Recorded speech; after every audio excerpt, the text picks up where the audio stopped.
Pues buenos días, buenas tardes. Y mi nombre es Alberto Minato. Mi trabajo estudia la inserción internacional de las ciudades globales y se centra en los casos de Madrid y Barcelona.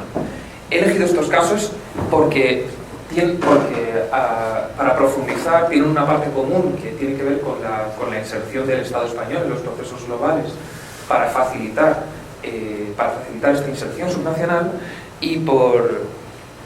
también por el hecho de que permite acceder a fuentes documentales primarias y más especializadas, y por el hecho de que Barcelona es un modelo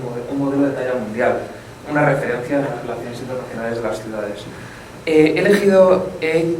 Me he propuesto como objetivos crear un marco analítico que he hecho pivotar en Saskia Sassen, que estudie los aspectos políticos y los aspectos económicos que normalmente están muy compartimentados dentro de la academia y que entiendo que son complementarios a la hora de analizar este fenómeno.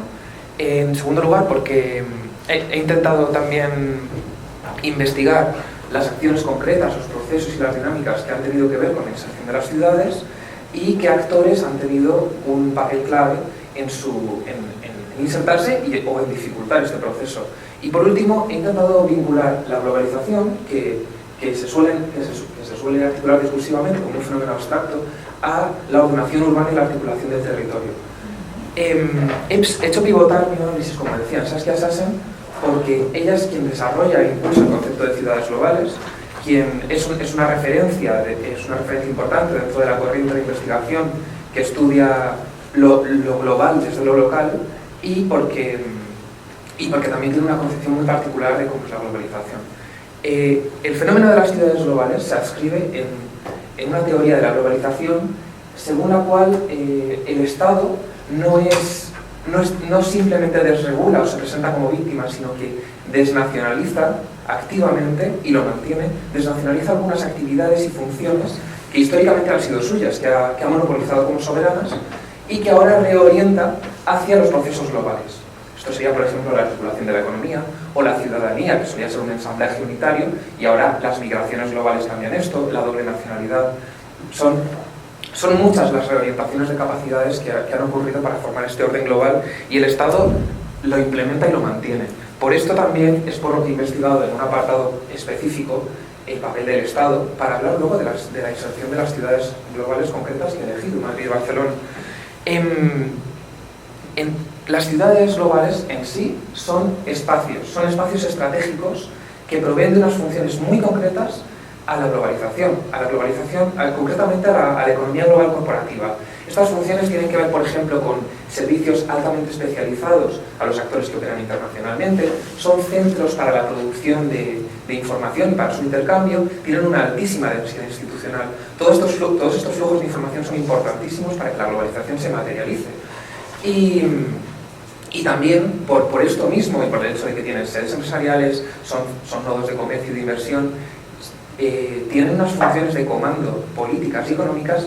importantísimas dentro de la globalización.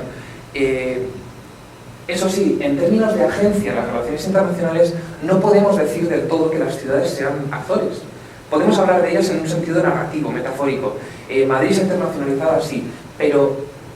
a pesar de que hay un liderazgo claro del ayuntamiento o de las corporaciones metropolitanas o de las comunidades autónomas, que han sido los actores en los que me he centrado, también tiene mucho que ver con todos los actores que se internacionalizan a través de las ciudades en las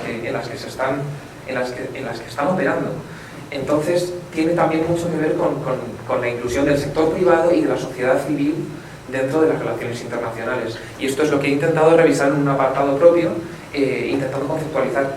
cómo entrarían los gobiernos no centrales en las relaciones internacionales,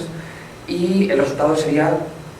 también en línea con lo que he estudiado de Sassen, una gobernanza multiescalar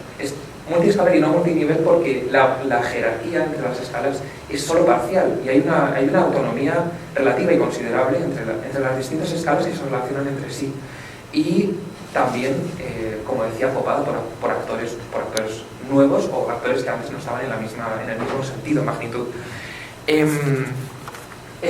Los casos de estudio están en dos bloques. El primer bloque es sobre el Estado, y estudio qué ha hecho el Estado para desnacionalizar algunos de sus componentes, que ha posibilitado la internacionalización de las ciudades, y en segundo lugar, qué ha hecho para facilitar e impedir, dificultar, la proyección internacional de los gobiernos no centrales. En el primer lugar, he encontrado que han sido muy relevantes para facilitar estos procesos la internacionalización general que dio la economía, las relaciones internacionales españolas a partir de los años 80, la incorporación al proyecto europeo, que ha sido una nueva escala en los ensamblajes globales a través de la que España ha reformulado su proyecto de país. En tercer lugar, las migraciones, que han aumentado con una gran magnitud en la década de los 2000, y en cuarto lugar, la apertura económica y comercial, la apertura comercial y de la inversión extranjera directa, que ha permitido insertarse en estos circuitos en red, que es donde las ciudades globales tienen un papel protagonista. En el ámbito de facilitar y dificultar, he encontrado dos espacios principales, que son la Unión Europea, que ha dispuesto una gran cantidad de canales formales e informales para que las comunidades autónomas y las entidades locales se desarrollen su actividad exterior, y el Estado, sobre todo con gobiernos del Partido Popular, ha intentado parar este proceso y modular, utilizando como una capacidad estatal su subjetividad de derecho internacional público, para que toda acción que se desarrollara fuera de sus fronteras tuviera su modulación. Es decir, para preservar el principio de unidad en la acción exterior, se obligaba a que comunidades autónomas que tenían competencias atribuidas, que le eran propias, tuvieran que discutir con el Estado cómo iban a proyectar ellas esas competencias en el ámbito europeo. Y luego, en el ámbito de la cooperación descentralizada, he encontrado una mucha mayor libertad de las entidades locales y de los entes autonómicos para poder desarrollar su acción exterior,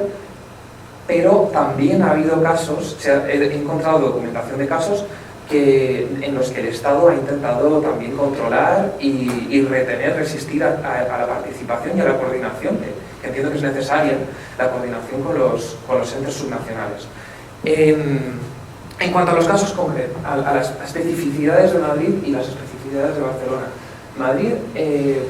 analizando la particularidad de que es capital del Estado, ha aprovechado este hecho para internacionalizarse con una voz propia mucho más tarde. Ha ido muy por detrás de las comunidades denominadas históricas y se ha centrado más en presentar a la ciudad y fabricarla en el tejido urbano como una ciudad competitiva, una ciudad para las oportunidades económicas. Ha terciarizado su actividad económica, su mercado laboral, y se ha insertado en el sector financiero, principalmente los servicios intermediarios económicos. Sí. Y en el tejido, en el ámbito urbano, las dinámicas tan empresariales, la visión tan empresarial que se tiene sobre todo a partir de los años 2000 con los gobiernos de Ruiz Gallardón, y también continuados por Ana Botella, estos gobiernos han tenido una visión clarísima hacia constituirse como ciudad global, como dicen los rankings, como dice esta corriente de investigación, y esto se ha notado en que ha creado ha reforzado una cierta polarización social que ya existía, pero que tiene mucho que ver con la globalización, y es que las actividades más valoradas desde el punto de vista de la globalización se han situado en el norte, en el este de la capital y en sus áreas metropolitanas y en los distritos financieros y comerciales, mientras que el sur ha acumulado las industrias de menor valor añadido. Se ha intentado contrarrestar esto, pero las dinámicas siguen presentes, y es lo que he intentado demostrar con el gráfico de forma tentativa, con el mapa en el que veo las tendencias de voto en Madrid en las últimas elecciones municipales. En Barcelona tiene un activo importantísimo para su proyección, que es el modelo Barcelona. El modelo Barcelona se ha exportado a todo el mundo, especialmente a capitales latinoamericanas, a ciudades latinoamericanas. Ha sido reconocido por las Naciones Unidas como un caso relevante para imitar, y esto consiste en utilizar las estrategias de internacionalización, como por ejemplo los Juegos Olímpicos, que fueron el mayor éxito en este sentido, utilizarlos para revitalizar, regenerar todo el tejido urbano y social de los alrededores y hacer mejorar el bienestar y la calidad de vida de los ciudadanos que están en estas zonas más deprimidas. Esto se ha intentado seguir continuando. El problema es que, como en Madrid, a partir de los años 90 se ha ido perdiendo esa adhesión ciudadana, esa participación social de los ciudadanos y de los movimientos sociales, de las asociaciones vecinales. Esto se ha ido perdiendo. Quizá podríamos decir que en los últimos años se ha recuperado. Y esto ha sido señalado por la bibliografía, por autores como Jordi Borja, que ha sido también parte del gobierno de Barcelona, como algo que ha afectado negativamente a la eficacia de estas estrategias de internacionalización y a la viabilidad de los proyectos en sentido político. Aparte, en un sentido también económico, como Madrid ha ido incorporando a partir de los años 90 dinámicas relacionadas con la gobernanza, con el mercado. Ha ido incorporando su agencia y sus perspectivas a los proyectos urbanísticos, y esta intención de no alterar, no romper el tejido urbano se ha ido rompiendo con arquitectura icónica como la Torre Rabat, digamos. En el ámbito de las relaciones internacionales, Barcelona ha merecido un epígrafe por lo que ya he mencionado, y porque ha tenido un liderazgo y un activismo que aquí no valoramos realmente. Ha tenido un liderazgo que le ha llevado a participar en la fusión de las 3 principales asociaciones de gobiernos locales, y que en Ciudades Unidas, en la CGLU, que tiene su sede en Barcelona, y Barcelona tiene la copresidencia de Ciudades Unidas y la Secretaría General de Metrópolis, que es la otra ciudad y la otra organización importante dentro de las organizaciones de escala mundial, también en Barcelona, por cierto. El exalcalde de Barcelona ha sido el primer representante local en hablar ante las Naciones Unidas, y ha sido tanto el ayuntamiento como otros ayuntamientos del área metropolitana, como la Diputación de Barcelona, como también la comunidad autónoma, han tenido un gran activismo que se ha notado en estar en los consejos directivos de un montón de organizaciones, tanto regionales como globales, en tener muchos proyectos que ha intentado impulsar desde la cooperación descentralizada, y en ser pioneros en experiencias innovadoras como la cooperación transfronteriza en Europa o las embajadas de la democracia local que abrieron en Sarajevo, que no son embajadas, pero se dedicaban a la reconstrucción post-conflicto en los Balcanes después de las guerras que había habido en los 90. Entonces, en ese sentido, las conclusiones que yo puedo sacar de esto es, lo primero, existe una complementariedad que pienso que es absolutamente necesaria entre estas perspectivas que abordan las relaciones internacionales de las ciudades desde un punto de vista del derecho, de la disciplina de las relaciones internacionales, de la diplomacia económica,